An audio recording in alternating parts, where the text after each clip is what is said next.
Bitcoin fixes the money. The Beef Initiative fixes the food and nutrition. Step into some new awareness that incorporates some much needed food intelligence into your life. This is Texas Slim with Texas Slim's Vision.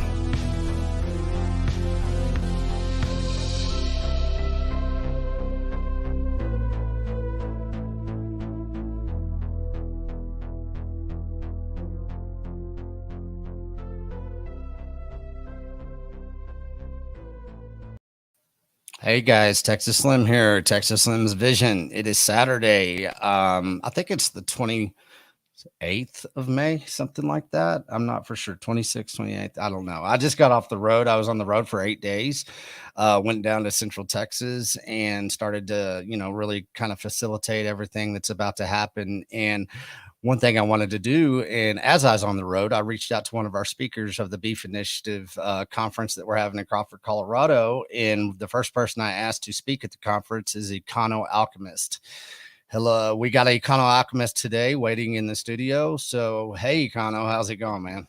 What's up, Slim? How you doing? Thanks for having me back. Hey, you bet. We were just talking before we went on this rip that, we've been trying to do this. We did it several times. We've done it like 3 or 4. This is our 3rd or 4th time. One time it was my internet went out, and I think you and Elsie and was it Lily all just had a good conversation. Yeah. It's like, we still have that recording. We should probably release that. Just you guys talking. You didn't even know I wasn't there at the time, I think. Yeah. I mean, it was fun just shooting the shit and talking and catching up. Well, hey, we've had some good conversations before.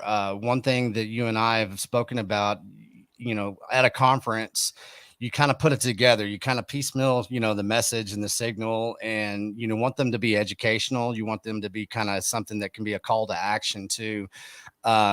In Kerrville, we had a really good time with our conference as far as a general understanding of what the hell the Beef Initiative is doing, the people that we're, associating with and the bringing into this mind space, and then, actionable, lifestyle changes. And whenever I was thinking about Colorado, I wanted to really get deep down and start understanding, more of the personal sovereignty, the privacy, everything that we're really pushing as, Bitcoiners as we move forward. And really, you were the first person I thought of because basically, where you live, your kind of life story up to now is you're living it and you're educating. And you're such a good educator. And for those people that are not aware of who you are or understand, kind of what you're doing these days, why don't you give us a quick rundown of what you got going and where you came from? Sure. Yeah, dude. And, thanks for the accolades. I started getting into Bitcoin at the end of 2018, and up until 7 months ago, I've been working a full-time job. I've held a full-time job since I was 15 years old, and money was just always something that I struggled with, and so in 2018, when I found Bitcoin, I kind of approached it like it was a stock, and I thought I could just put a little bit of money into it and turn that into a larger pile of money. And the more I started learning about Bitcoin, the more I realized that it solves some issues that were at the root of my financial problems. And so, for example, living paycheck to paycheck, just constantly spending 100% of your paycheck before the next one comes in, or spending 110% and dipping into some credit cards, and just never being able to keep my head above water and, trying to provide for my family, keep the roof over our head. And, we've got pretty traditional family values, and my wife she's a stay-at-home mom. She just takes care of our kids, she doesn't work. And so we're trying to survive on one income. And, when you've got this legacy financial system where your purchasing power is constantly being eroded away through inflation, it's an indirect form of confiscation. Your wealth is being taken from you, even though the amount isn't changing in your bank account. It's not like they're directly confiscating it. It's just that the purchasing power, what you're able to do with that money, is getting smaller and smaller over time. And so once I started learning about how Bitcoin has this hard cap of 21 million coins, and how it can't be inflated, and how there's no central authority that makes decisions on a whim that can drastically affect how that money operates, it really started to make sense how this could be something that I was interested in. And so, I just kept diving into it and diving into it.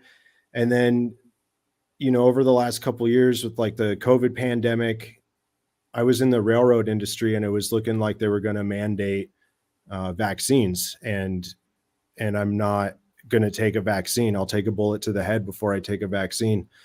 And so I ended up getting fired from my job, and I just haven't looked back. So I've really put my foot on the gas and just kind of leaned into what I do in the Bitcoin space, which is I provide content that is focused on self-custody and censorship resistance. And so I'll do that in the form of guides that I publish with Bitcoin Magazine. And I'm also an Upstream Data affiliate. So they have recently launched a black box, which we can talk about that. And they need some help with support. So I'm there as like a mining support specialist to help people get up and running and get their Bitcoin miners going using this black box. In addition to that, I do like a podcast every difficulty adjustment called the Hashcast. And that's where I just kind of give like a high level overview of news and events and developments in the mining space. So yeah, between Bitcoin Magazine and Upstream Data and my podcast, and I actually just started publishing articles with Brains. They are a company that owns Slushpool, a large Bitcoin mining pool. So, between all of those outlets, I've been able to not have to rely on getting a fiat job again. So I've really dived into walking the walk and talking the talk, so I'm putting out all this educational content about how to use the tools that are available to maintain self-custody and to maintain censorship resistance. And I'm actually living it now too, and have been for the last 7 months. And it's been a really great transition. It's definitely had its learning curve. But I'm never looking back, and I'm never going to go work for another man again and slave away, where the energy I'm putting into my labor is not being rewarded in a monetary asset that will hold that value through the future so that I can plan ahead. And, that's something I can do with Bitcoin, but I can't do with fiat. So, I'm living on Bitcoin, and I haven't missed a mortgage payment yet. We're keeping the roof over our head. I'm keeping the food on the table. And, we moved out of the Denver area when I got fired from my job, and we moved out to a rural area in the Rockies. And, we're just much happier with this pace of life that we've got. I was about to ask you that question. I said, all right, you just went through a major transformation, and you did it very well in under a couple of minutes. And I want people to, to know right now, because I get this all the time, is that people are so afraid of making that move. And right now you said, you're happier, now probably more than you've ever been in your life. And this is very valuable for a lot of people. And that's what Bitcoin gives you. It gives you that sense of confidence that you can actually basically say, well, like you say, fuck you to the rest of everybody else in this world that's trying to steal your energy. And that's exactly what you're doing. And I know you're having a damn good time doing it. And that's what's so people have to understand this. I myself, I think it was when I was in Austin and I did a podcast with Marty and Parker. I'm definitely the happiest I've ever been in my life, because it's a sense of clarity that you give into your own reflection of self, that that you can actually go out there and kind of have some confidence in the balls to go, burn that bridge, as you say. Yeah, absolutely, man. I mean, I've I've had my paychecks garnished, and that's where the state comes in and does like a direct form of confiscation. And that just completely shatters your confidence in your ability to be able to provide for your family and do the things that you need to do. And that's, when you're talking about self custodying your own Bitcoin, there is no direct form of confiscation. So that like boosts your confidence in being able to know that no, this is my money. No one's going to take it from me. They can come try, but at least one of us is going to wind up dead, if not both of us. Like, come and take it if you want it. No one's going to come and get it. And when you're stuck using these legacy system rails, like, dude, it's fucking nerve wracking, like swiping your debit card and not knowing if it's going to get declined or not. Like my wife and I were at a grocery store one day trying to buy diapers. This was like a low moment for us. We were trying to buy diapers for our 2-year-old son at the time, and the card got declined. And it's like, and we got in an argument about it right there at the cash register, and the manager overheard us and gave us the diapers for free. But it's like, dude, it's just so embarrassing and like degrading, and you feel subhuman when when you don't have the ability to interact with the world around you economically. Yeah. It's just so, Yeah. yeah, dude, take self custody of your Bitcoin, and then there's nothing that can stop you from interacting with the world around you in an economical way. And that's a very empowering feeling for the individual. And I'm all about empowering the individual. Yeah. And well, in what you do, have you ever been an educator? I mean, before now in life Um or in general, just like a formal educator, like a person that educated?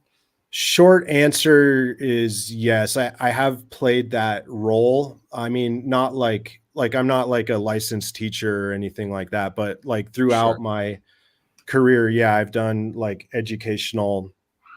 I've played that role. Yeah. Yeah. Well, you do it really well. You've got a good framework or your outline of, approach of content and delivery. It's really good.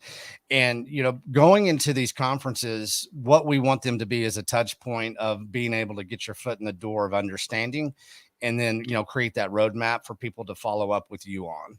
That's my best intentions that I can bring to these conferences is like, hey, this is Econoalchemist. He's living the dream. He's basically proof of working his existence on this planet. Each step he takes. So come check him out. He's got a presence, and guess what? He's a damn good educator. Right now in this world, in this decade, I believe this type of grassroots, boots on the ground type of education is going to be one of the most valuable ways of basically of information exchange that I've ever seen in my lifetime. And people like you and I are trying to facilitate that forward, because we can't go into this at, midstream. We've got to go down to the source of where the education is, the why of the education, and then start from there. Yeah, absolutely, man. Like, well-informed people tend to make good decisions, and so it's important to make sure that information is there and accessible for people to have all the freedom they need to get the answers they want and learn about this stuff.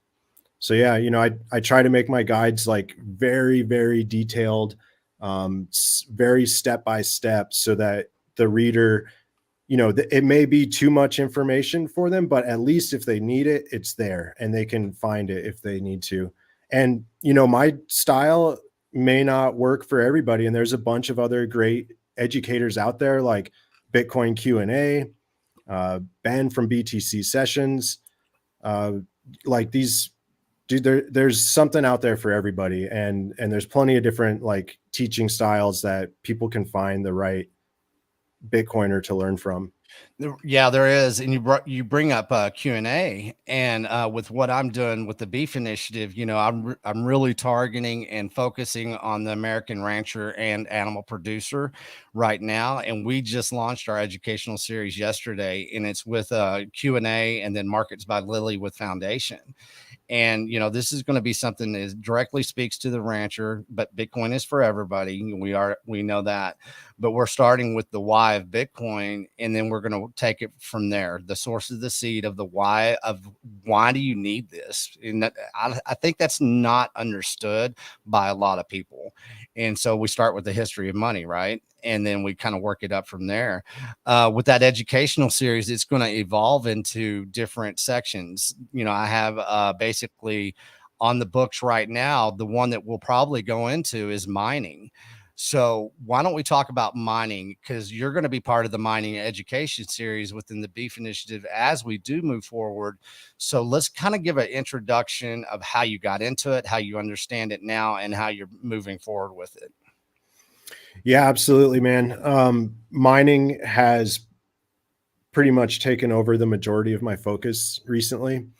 It's a very deep rabbit hole, and the whole time I had been interested in Bitcoin, mining to me was just kind of this like mysterious black box function. It just seemed very abstract and difficult to wrap my mind around. And I just kind of, I was just trying to learn how to do Bitcoin transactions and set up a wallet and just manage like interacting with Bitcoin. And like mining was just this whole other territory.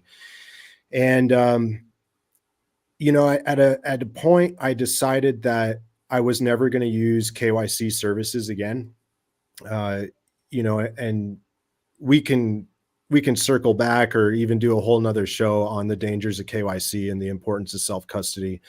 But suffice it to say for this conversation that I made the decision that I was never going to use a KYC service again, but I still wanted to be able to accumulate Bitcoin. And so I had to figure out a way to do that. And my options were basically using a Bitcoin ATM, which, usually they have a very high premium that you pay to use a Bitcoin ATM.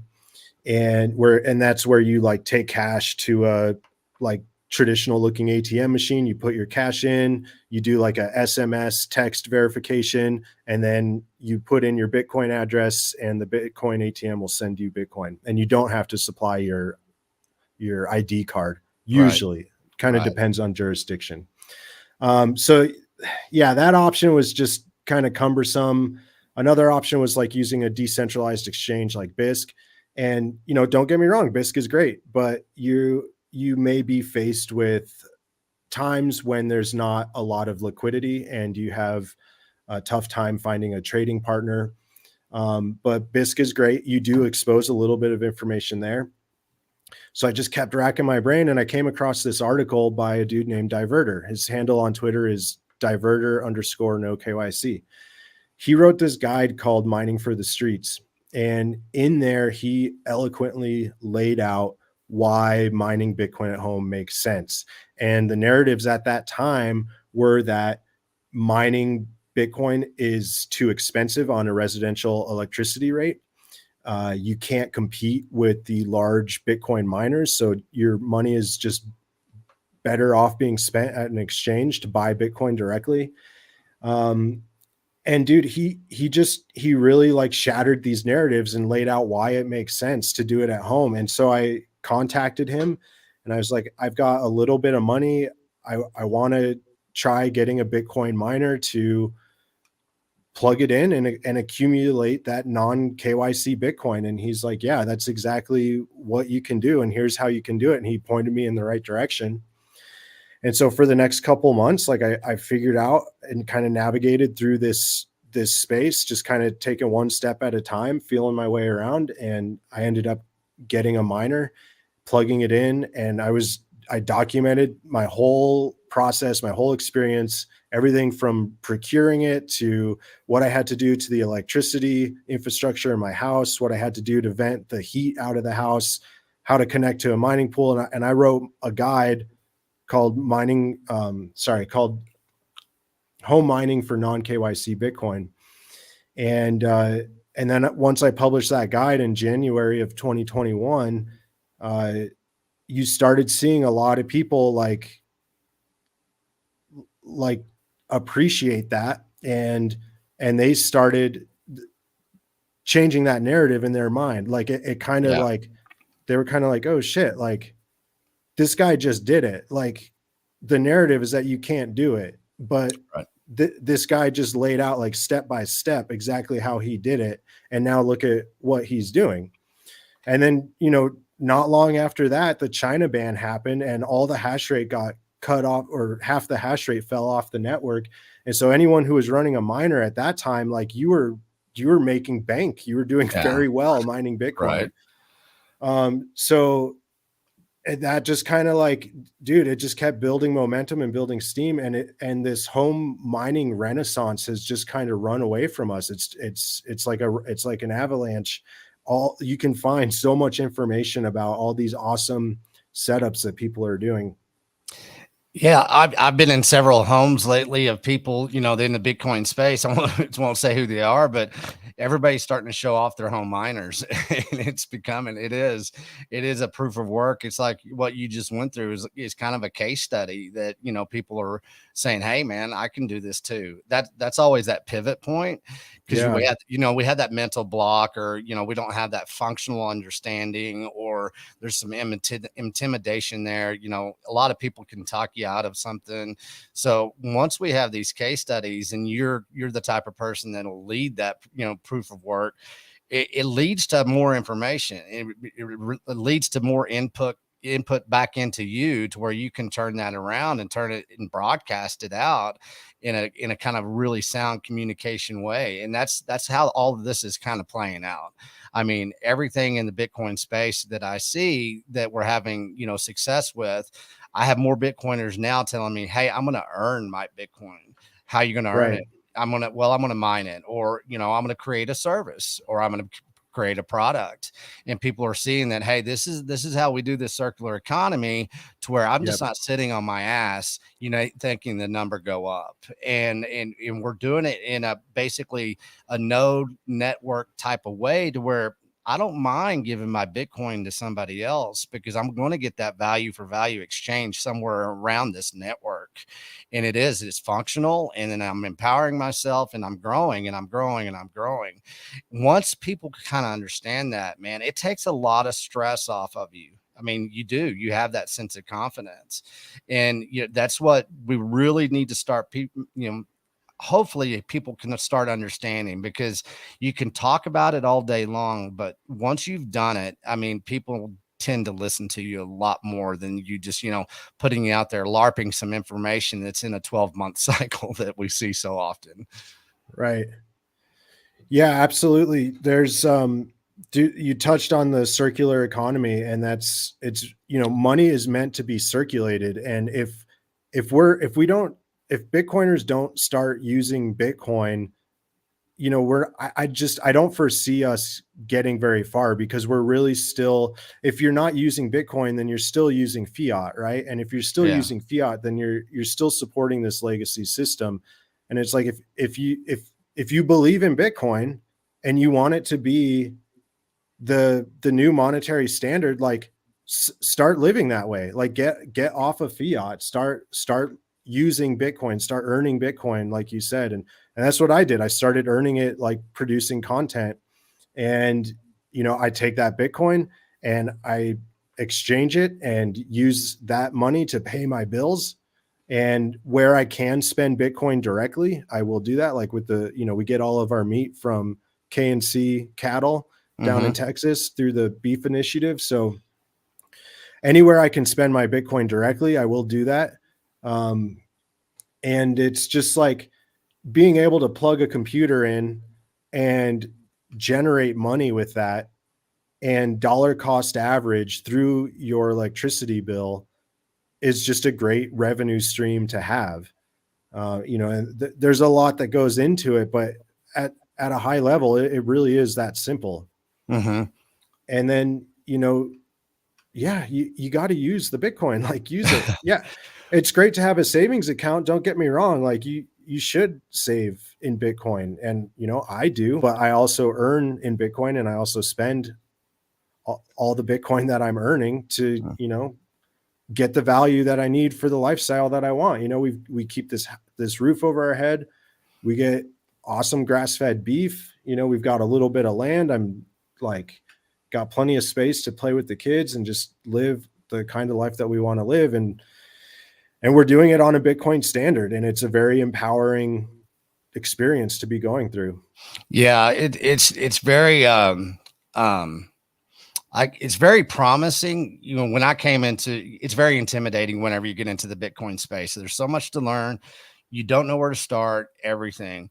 As I've gone, because I've been in Bitcoin space probably 2 years, you know, and it took me a while to understand, you know, where I was, where my footing was, but I found my footing. And then that, you know, I work with ranchers, animal producers, and everything. And I'm very excited for them to start understanding that this can be done, you know, and that they can do it in a slow roll approach where we kind of just, it's a step at a time. It really is. But those steps are really grounded. And by giving the education, the type of education that I'm seeing evolve, especially within you and what we're bringing with the Beef Initiative, this is going to be a very exciting time for a lot of people's lives, because what it does is it helps you. You don't want to pay attention to all these damn distractions anymore. You really don't even care about it. You don't have to participate. You don't have to basically bring in that fear mongering into your life, into your children's minds, into your own mind, to your, you know, your spouse's minds. You want to talk about getting based as far as creating a legacy, leaning back on some heritage and moving forward. I mean, this is going to bring a lot of joy in people's lives.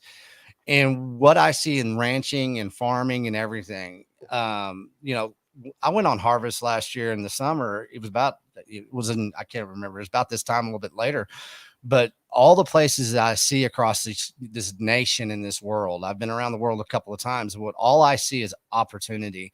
A couple of miners in a house and just taking those simple steps. You know, you go out to a barn. I was talking with Shane Trammell of Swan the other day. You know, he was talking about, I believe his mother has like 300 acres. They have an empty barn. You know, there's a lot of things there that they can leverage right now. And a lot of ranchers, farmers have this space. They have the means. If it's solar, some of them are already using solar. There's a way they have an energy source. And by understanding how to transfer that energy source into a store of value on their own property is going to hit like gangbusters this year across this nation. And I'm going to make sure that everybody learns it through the Beef Initiative and people like you. Yeah, dude, it's going to become a requirement if Yeah. you value your independence, because like, I mean, look at what happened with the Canadian trucker convoy up in Canada. Like, you get anywhere involved, like if the banks think you were involved with that whatsoever, they shut you out of your basic financial services. And you know, you've got people who made a donation for this cause that they believed in, because you had people standing up for their right to bodily autonomy, and the people who made a donation to that get their bank accounts shut off. Like, you know, where do you think all of this World Economic Forum talk that we're seeing about like individual carbon footprint trackers and like abolish farmers, and we can get protein from fake meat, like, you know, as central bank digital currencies and social credit system, like if you're not doing what these World Economic Forum elites want you to be doing, and if you're not like using energy in the way that they approve, then you're going to be financially penalized by having your access to basic financial services cut off. And that's what we're coming to. And it's like there is a fight that's happening, and every day they are encroaching a little bit more on your rights, and you need to guard, you need to put up some defenses and guard the things that you value. You know, I'm not saying like run out there and burn the world down. All I'm saying is like put up some defenses so that you're able to maintain your pursuit of happiness and your lifestyle. And if you want to do that, you're going to need the independence. And yeah, energy independence is part of it. Monetary independence is part of it. Food independence is part of it. Muscle independence, like being able to 3D print guns and not have to be cut off from access of firearms that you're going to use to defend yourself in a worst case scenario. Like, dude, people need independence, and the tools are there. And you know, I'm trying to contribute by letting people know how they can use the Bitcoin part of it. Well, that's our responsibility right now, is to steward all of this. We're trying to steward the land again. We're trying to steward money again, steward independence, freedom, and sovereignty. And going back to Davos and those clowns, the elite clowns, they already know this is a 10-year plan, man. They know how this stuff is going to play out. They have a lot of confidence, and it will play out. To what extent? That's where we come in. They're not going to capture everybody within their monetary systems and their food systems and everything. If you do not want to participate, you do not have to participate. Everybody thinks this is a black and white issue. It's really not. You're going to gain and obtain as much freedom and sovereignty as you humanly want, but it is up to you to show some proof of work, to get freaking grounded in your life. And as I say, and I've always said this, and we're all guilty of this in our past, quit freaking rent seeking your desires and your freaking wants and needs, and put the proof of work into it. And everybody really pays attention to, I call them, Davos is a distraction to me, and I don't even pay attention to them anymore, because I know what they're going to do. I know their plan, and it's coming. And so for people to say, well, maybe it won't happen, or maybe it will, no, it's happening. And they're proving it every year that they do this. Do they always have success? No, but they did have success during COVID. That was just a beta test. And they're going to throw all kinds of shit in our direction. And if you're not paying attention, you're going to basically be captured into a monetary system that has you captured, and you will lose a lot of personal freedoms. And a lot of people don't understand how that apparatus will work, but most of us in Bitcoin do understand that. And where we come from is a lot of truth and honesty, and a yearning to basically, be the people that we, feel that God intended us to be. So I've never seen the biggest opportunity in my life is happening right now, because I know exactly what the clowns are going to do. So we're going to basically punch through what they're doing, and we're going to innovate in a different way. And I tell everybody, I was like, during times of mass prohibition creates a yearning and a movement of mass innovation. And if you don't understand that this is some form of a renaissance, you're going to understand it soon. And that's where I'm going to really start talking loud with these conferences, because we know, and I have all the proof I need that we need this change, and we need this type of innovation. It's time to get very intentional with your life and taking care of your family and your friends and your community. We're building communities here, and we're bringing a lot of people into this conference that people are going to be able to see the community that we've already established. Yeah, it's about taking personal responsibility, step up to the plate and start being responsible for your money, and live the life you want to live. No one's going to give that to you. You've got to take it, and you've got to be responsible for it. Yeah. As far as that, you and I had a conversation when I was on the road to go down to Central Texas. What are you really thinking about that you would like to talk about at the conference? So if people haven't bought a ticket yet or whatever, what would you like to kind of, kick off there? Yeah, I'd like to talk about, mining Bitcoin, and, I can't tell you what problems ranchers face. I've never been a rancher. I've never been a farmer. We've Sure. got a little bit of land here, and we're learning, what this is all about. So I can't go out there and say, like, listen, this is how Bitcoin mining is going to solve your specific issues, Right. because I don't know your issues. But what I can do is talk about how Bitcoin mining has helped me get to where I'm at, and how it's helped me, get us out of the city, get us into a rural area, and how it's been a tool that we've leveraged to secure our own individual sovereignty, and get that independence, and be able to pursue happiness the way that we want to pursue it, and to do so without having to ask anyone else for permission, and to do so in a way where we're not going to be censored. We're not going to have the rest of the world shut us up. We're not going to have our voices drowned out. And Bitcoin mining has played a big piece in that for us. And so, what I can do is just kind of talk through that, and what that has looked like. And then I can also, like, get into the details of what it takes to set up a Bitcoin miner and point people to all the resources they're going to need if they want to look into it and pursue it a little bit further. I can speak to the electrical requirements and the noise that's going to come up and the heat that you're going to have to deal with. And I can talk about how not to get scammed and how to buy a ASIC from a reputable distributor. And I can even speak to like the different kinds of energy markets and what I've done to secure an energy rate on grid that's close to 5 cents a kilowatt hour.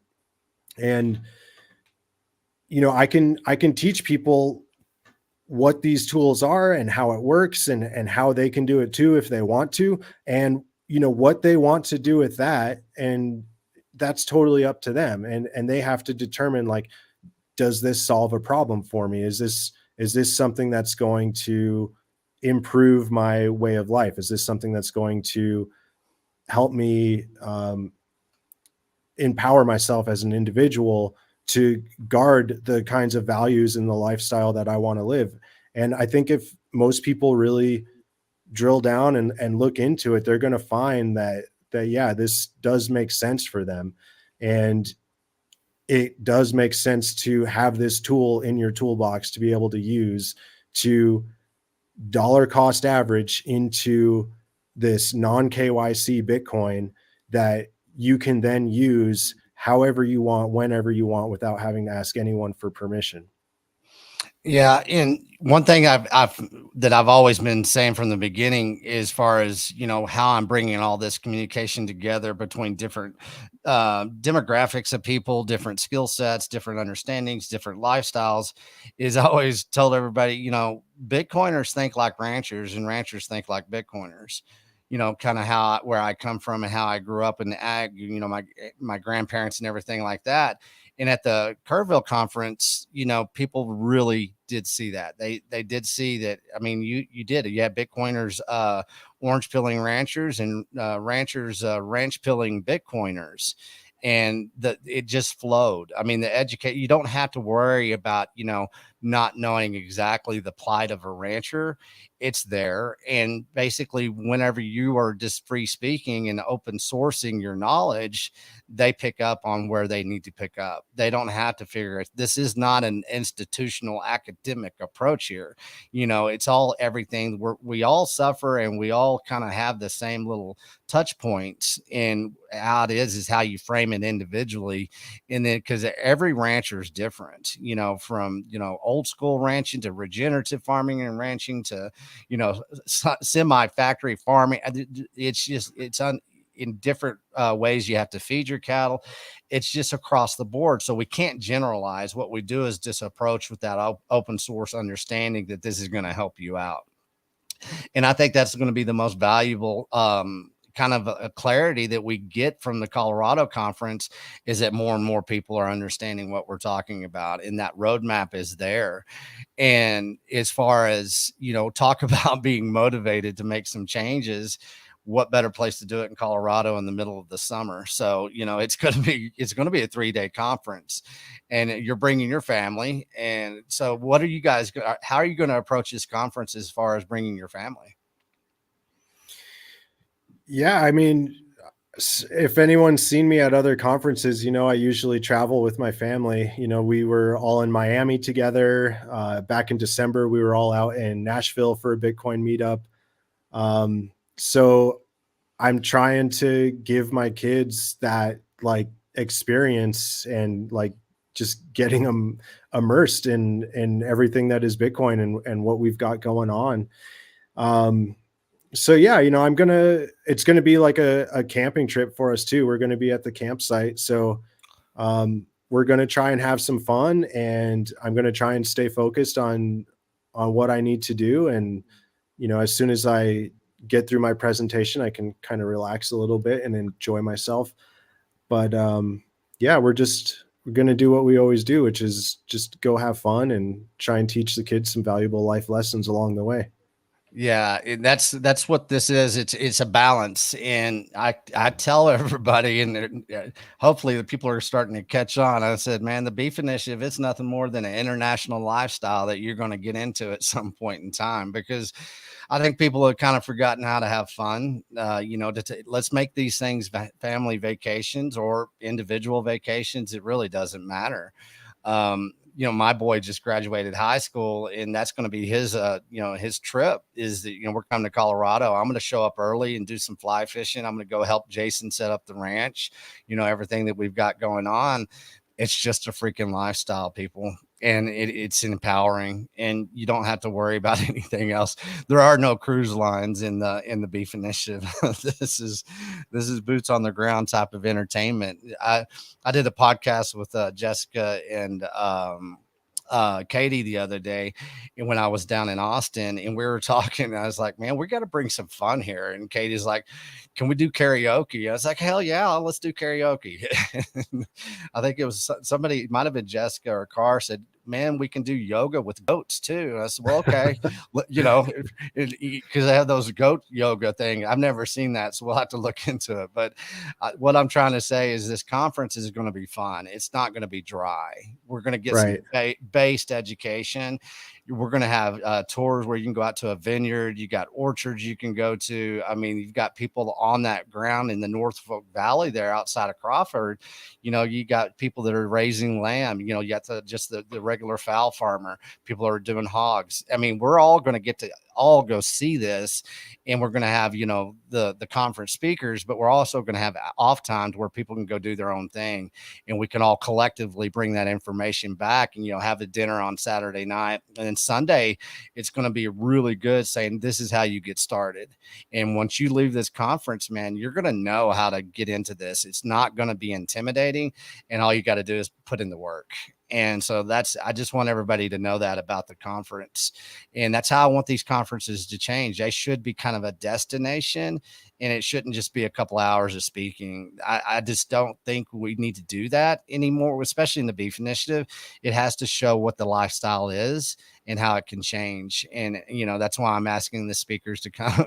I think everybody that wants to, there's going to be people that rent RVs out of Denver, maybe, and then do an RV convoy down into the valley and stay at that campground like you're talking about it. We got like over 20 campsites. So I think a lot of people are going to be camping. So Yeah, it's going to be great. And it's right there on the river too. So, I mean, we'll probably yeah, bring, we don't have a boat or anything like that, but, it's just going to be a destination for us, like you said, and we're going to have as much fun as we can doing it. yeah, it'll be, I think we'll try to set a standard here and kind of get going. Let's talk about some of the people that you do partner and you affiliate with. Let's talk about each one. Let's talk upstream. Let's talk about upstream. Yeah. So, dude, Upstream Data. So they're like in the oil and gas ecosystem, and they're like making these buildings that get installed on oil and gas sites. And in these buildings are a engine that runs on natural gas, and that engine is bolted to a generator, and that generator powers a bunch of Bitcoin miners that are inside of this like weatherproof, rugged building, like you would see like any other structure on an oil and gas wellhead. And so what they do is like, if you're running a well and you've got like overflow gas, you've either got to like just vent it off to atmosphere, which usually comes with a lot of fines. So you don't really want to do that, or you just burn it and flare it. And if you're doing that, then it's just not a very efficient use, and it's not really that great for the environment. So if you can capture that natural gas and run it through an engine, well, it burns much more efficiently. And so it reduces the impact on the environment. And you're literally bringing those minerals, that energy, you're bringing it directly to market without having to run it through any sort of like pipeline infrastructure or truck it or rail it out of the area that you're taking it from the ground. You're using that gas to run these Bitcoin miners that turns that energy into Bitcoin. And then you've got that value there generated and created. So another thing that they started doing was that they kind of took their like weatherproof, rugged design of these buildings and they shrank it down to a small box that you could put like one or two ASICs in. I think the S9s, it can hold like four of those, but basically you get this black box and you set it outside of your home. And this is becoming like an instant problem solver for home miners because these machines are really loud, the ASICs, the miners, and they produce a lot of heat. You're bringing an industrial grade piece of equipment into your living space. And if you've got a family, kids, roommates, like this can be very disruptive. So you have to do things to manage the heat. You have to do things to manage the noise. Well, if you buy this black box, you can just install it outside next to your house or next to your garage, wherever. It's weatherproof. You can throw your miners in there, and the design of the box, it's designed in such a way that it attenuates the noise. And because it's outside, you don't have to deal with the heat. It just vents out to atmosphere. So you don't have to install any ventilation infrastructure in your home or take out any windows or like run any ductwork. You certainly can if you want to, but it's nice to have that option of just like setting this box outside your home, throwing some miners in it, running the electricity to it and the Ethernet cable. And then you've got Bitcoin miners running outside. You don't have to deal with the heat. You don't have to deal with the noise. So yeah, I'm a big fan of the black box, and I love the work that Steve Barber is doing with Upstream Data. And I'm just thrilled to be affiliated with them and on board and able to talk to their customers and help people get up and running and see this grow and evolve into what I think is one of the most important movements that's happening in the Bitcoin space. Yeah, I think it's huge right now, especially the awareness that's coming out here. Right now, I have a station out of the Panhandle of Texas, and so by that saying that, there are so many freaking blow off wells up here in the Panhandle of Texas that nobody has a understanding that is out there across this nation right now. And I haven't had time, but I have to go deeper down into the upstream, rabbit hole, because I know a lot of ranchers across this nation, a lot of landowners have this blow off problem or issue or opportunity now to where they can leverage and they can start getting educated, and they have, proof of work. They have the case study. Now they have somebody they can go to really kind of start thinking in a different way. So that's going to be exciting moving forward. And I believe, I'm going to go on this, and we'll talk about it a little bit later, but I'm about to go on this road trip, and I'm going to target anybody that I can. And I'm pretty sure I'm going to be coming across some people that are already doing exactly what you just said, and the people that want to get into it, and then people don't even know they have the opportunity to do it. So that's why I have to go out there and really do what I'm about to do. So as far as is the black box, let's talk more about that, because that's probably a lot of our listeners, they have, even from, apartments to condos to houses to whatever. You guys starting to see more popularity with the orders with the black boxes? Are they seeing that? Yeah, I mean, all the like pre-sale orders have rolled out. So, it took Upstream Data a while to gather up all the materials and get the black boxes rolled out. But yeah, now that they're out there, like we've got customers giving us that feedback and showing us all their setups. And, we're seeing them installed on the patio of a condo, installed next to a garage, installed next to a house. Like, I was fortunate enough to be the first one to receive black box once they started shipping out, because I had to help write the documentation so people knew what to do when they received these black boxes. Right. So I got mine first, and, I installed it next to my garage, and I just ran some watertight conduit and, hooked up a couple of outlets to plug the miner into. And yeah, it's been running great, man. I just put it on like a pallet, and that's all published online. Like people can see how I did it. And, right. And yeah, people are coming up with creative ways to use it. Some people install them inside their garages. And I've seen one, maybe two guys that like installed it in their basement. Like they brought it into the house and put it down in the basement. So yeah, I mean, it's another tool that just instantly attenuates the sound, and it helps you be able to direct that heat. Like, I think it really does work best outdoors because it just vents off to atmosphere. But it it does give you a way to, hook up a duct in. There's like the vents are square or Hmm. rectangular on either side. Right. So, you can just hook up ductwork to that, come up with your own do it yourself solution and run it out a window or whatever you want to do. So yeah, I mean, people are coming up with creative ways to use it. Yeah, it'll just go, evolve more and more, and they look cool too. I mean, it's simple. It's so simple. It's cool, and it's not a big obtrusive type of piece of equipment there. It does blend well, I guess. As far as style. Yeah. Yeah. No, they look great. They're Yeah, very well built. Yeah. they are. As far as you brought up, you guys you got your second order of K&C cattle Oh yeah. Yeah. through the beef initiative. A lot of people are starting to order. I mean, every one of you plebs out there, including you, Econo, that have bought have really accelerated the volume. And it was funny the other day, I have some really good conversations with Cole Bolton of K&C Cattle, with all the ranchers really, but Cole and I really started working together pretty early on. He's in the top 3 of the ranchers, and he's gotten his education into Bitcoin. He's the first rancher that's really free flowing with accepting Bitcoin for his beef. And after a couple of things that have happened in society lately, he always asks me, why aren't you spread out over here, or why aren't you over here, marketing here? It's like, no, no, no. The beef initiative had to start right here on Bitcoin Twitter.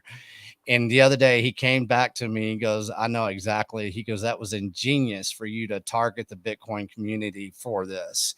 And so he had a lot of good accolades for everybody that he's, working with now, that you guys have chosen to, source your beef from them. And, he's very appreciative. So I thought that was really good feedback that he gave, to me, because that means something. And everybody out there needs to understand that. He understands that this community is very intentional. We know what the hell we're doing, and we're going to keep him up to some standards, which is required right now, especially during these times of innovation. And so, as far as tell everybody your experience through, I'm not trying to plug everything, but I mean, you're pretty satisfied, right? Yeah, dude. Like, so before we were buying the beef from the beef initiative, my wife went on a carnivore diet a couple of months ago. And so we were just, I wasn't like really being strict on the diet, but I was eating a lot more meat too. And dude, we were spending a fortune on beef. So we were going to a local grocery store, and the cost of the beef was coming out on average to $1.51 an ounce.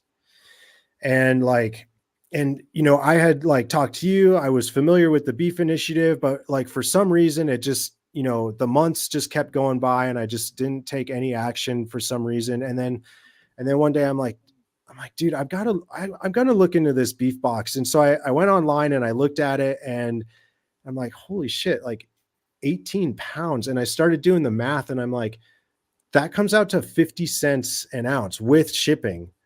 Mm-hmm. And I'm like, dude, like we're going to save over 50% on beef. Like, and we're going through a lot of beef. And I'm just like, yeah, absolutely. We're going to give this a shot. And we can spend Bitcoin directly. So like now I don't have to like take my Bitcoin to BISC and sell it for fiat and then wait for the bank transfer and then take the fiat to the grocery store. No, I can just send this Bitcoin directly to a rancher, and then there's beef at my PO box the next day. Like, yeah, this makes a lot of sense for us. So we were stoked, dude.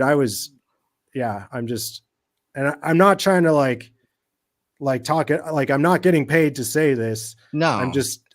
Dude, I've had a really good experience with it, and it makes perfect sense for us just because of like the dietary choices that we make, the kind of standards that we've set for ourselves. Like we like having like all organic, grass fed, and like anything we can do to support like local ranchers. Like I know, like even though we're not local to K&C Cattle, like he's local in the sense of being a Bitcoiner and being part of that community. So anything we can do to support another Bitcoiner is just like, it's a win-win all around. Yeah, it really is. And that's the thing about the beef initiative. You can't go out there and shake their hand. We want to be that point of contact. It's proven, it's proof of work, it's decentralized market access to your food with decentralized money. And so for those people out there that can't, we are shipping across the United States, and that's the beautiful thing about it. As the beef initiative does evolve, more producers come in and more producers come in. We can talk about Jason Rick, in Colorado.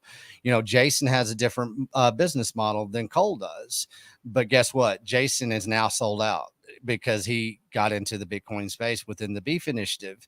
He's accepting beef for, Bitcoin for beef, beef for Bitcoin. So he has that value for value exchange that he's built in. And every rancher that I'm talking to that comes through the beef initiative, every one of them are now pretty much booked for either a year or for 2 years out already, just because we're decentralizing this communication. We're bringing that freaking decentralized thought process into pure animal protein. If you can do that and you can make those points of contact, if you can't go shake their hand, then you shake their hand basically digitally through the beef initiative. I think that's one of the golden things about what we're doing here. And it's proof of work, and it's working. And the type of understanding and education that comes along with that, if you're overly intentional about sourcing your beef, a lot of people say, well, butcher box, well, that's great, or even grassroots.com. There's a lot of solutions out there. There really is. But one thing they don't understand is that is not truly decentralized market access. From the soil to the grass to the cow to the producer to the processor now, and then through to the supplier to market access to you at your doorstep. Not too many people can say that. I don't think anybody can say that right now except the beef initiative on a collective.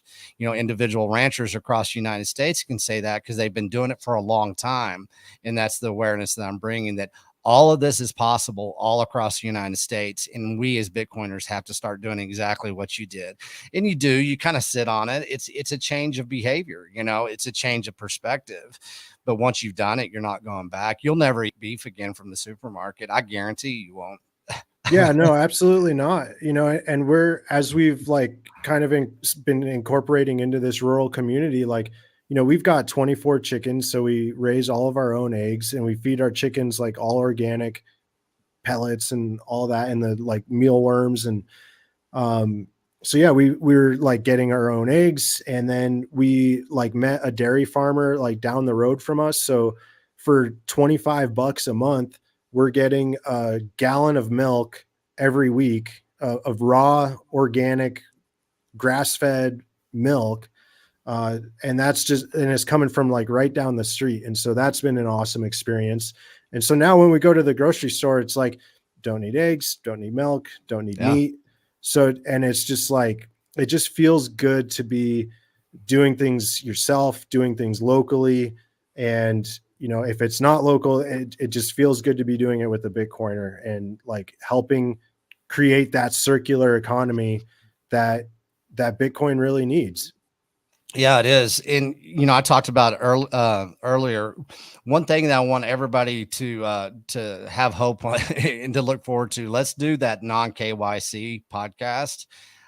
As in a couple of weeks, I'm going to get out on the road on this tour that I'm going to go on to, but we need to come back to that before Colorado for sure. So let's make that agreement right now, because I think that's going to be very valuable, and we can really get into the depths of the understanding of that. So, but by saying that, I'm leaving on this Wednesday coming up. I believe it's June 1st, but I'm going on something. It's called the Texas to Tennessee tour.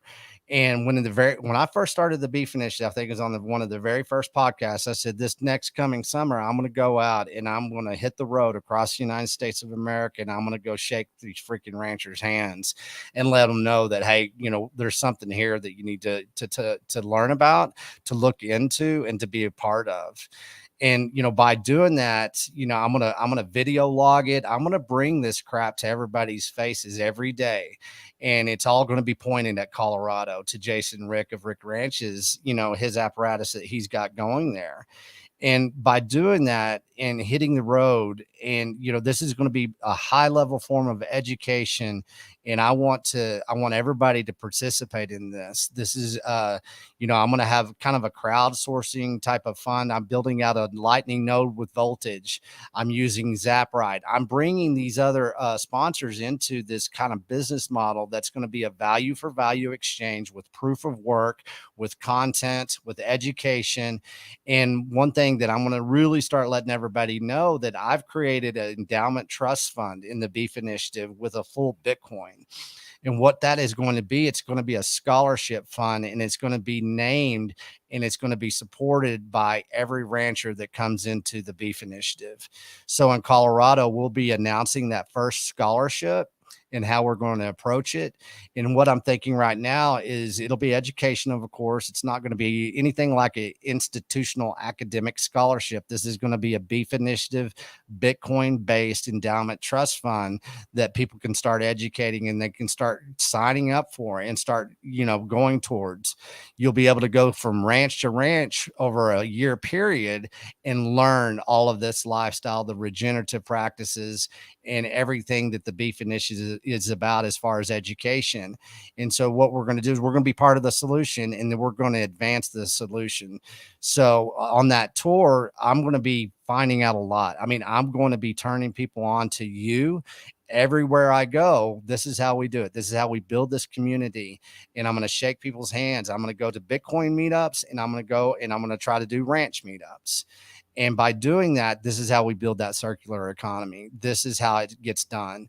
We can't rely on this digital space all the time for all of our communications.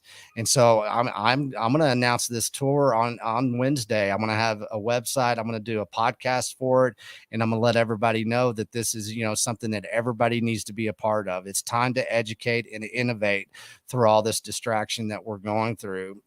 And I'm glad you're going to be part of this, Econo. I mean, this is kind of big time, I think, and we're going to try to make it big time at least. So I'm going to be leaning on you a lot in the next 2 months before we get to Colorado. I think this is going to turn into something. Yeah, dude, absolutely. I'm happy to be along for the ride and get the word out there. I love talking about mining. I love talking about non-KYC, self-custody. So these are my favorite topics, so anything I can do to help get the word out there and plant that seed in people's heads about what they need to do to actually start living a sovereign life. Yeah, let's make this fun. Let's get really based this summer, get everybody going really good into the fall. And, this is going to evolve, and this is going to be a roadmap that we're going to start formally letting people know, man, this is all you got to do. Just point your compass over in this direction. There's some good times happening. There's opportunities there. Let's get sovereign together, and let's bring this collective spirit into something a hell of a lot more powerful than even us as the individuals. So, hey, I know it's Saturday. You're a family man. So, let's close this crap out in a good way. Let everybody know, where they can find you, of course, how they can follow up, from this podcast. And let's just plan on meeting in a couple of weeks. Sure. Yeah, absolutely. I'm pretty easy to get a hold of. My Twitter handle is Econoalchemist. I use that handle everywhere, also on Telegram or Matrix. Check out my blog, econoalchemist.com. Make sure you check out Upstream Data's website, or check them out on Twitter and see what they got going on with the black box. Check out some of my guides on Bitcoin Magazine's website as well. And I've also got some other content that I put on GitHub. So you can go to econoalchemist.github.io. And I've just got a bunch of content out there. And if you ever need some one-on-one time, I also do consultations. So, hit me up, let's talk. And this is what I do all day, every day, is just talk to people and answer questions and put content out there. So, man, I'm an open book. I'm an open book. So, yeah. You've always been very, very approachable, and that's something that's very valuable. So I want to point that out. Extremely approachable, and definitely, a good source of information at all times. So you guys, start your journey right now before you get to Colorado. Econo, have a fantastic day. Everybody else, go look at the beefinitiative.com, get your tickets. Go to beefinitiative.com and get a beef box, K&C Cattle. Also look up Jason Rick of Rick Ranches. He's another one that you need to pay attention to before we get up to the conference. He's hosting the conference, and we're all going to educate him. He's going to educate us. So Econo, have a beautiful weekend. We'll be talking to you, and man, I appreciate you. Thanks, Slim. Good talking with you as always. You bet, man. Everybody else, stay tuned. It's about to get interesting really here, really quick, really fast. So let's go on a road trip. It's the Texas to Tennessee tour. It's going to be a modern day barn raising. Pay attention. It's happening. Thanks, guys. Here at the Beef Initiative, we encourage all you ranchers out there to tell us who and where you are so we can let everybody know. They're looking for you. This time I'm shouting out K&C Cattle out of Austin, Texas. KNCCattle.com. Cole, he's a fourth generational Texas rancher. He knows what he's doing.